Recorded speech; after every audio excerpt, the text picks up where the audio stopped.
இயேசுவின் அன்பு. கிறிஸ்து இயேசுவின் நாமத்தினாலே உங்களுக்கு அன்பின் வாழ்த்துக்கள். லூக்கா எழுதின சுவிசேஷம் 18ஆம் அதிகாரம் 27 அதற்கு அவர், மனுஷரால் கூடாதவைகள் தேவனால் கூடும் என்றார்.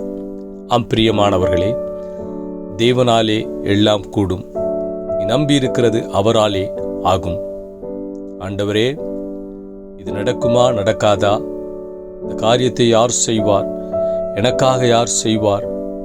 இது நிறைவேறுமா என்று இருதயத்திலே யோசித்துக் கொண்டிருக்கிற மகனே, கர்த்தர் உன்னிடத்திலே சொல்லுகிறார், இதோ தேவனால் எல்லாம் கூடும். நீ நம்பியிருக்கிறது அவராலே ஆகும்.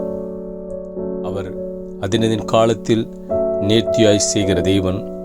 உன் இருதயத்தின் வேண்டுதல்களையும் உன் யோசனைகளையும் கர்த்தர் நிறைவேற்றுவார். தேவனாலே எல்லாம் கூடும். கர்த்தர் சொல்ல ஆகும், அவர் கட்டளையிட நிற்கும். மகளே, கர்த்தர் உன் காரியத்தை வாய்க்க பண்ணுவார். நீ நம்புகிறது தேவனாலே கூடும் என்று இன்று நாள் உனக்கு சொல்லுகிறார். ஆமேன்.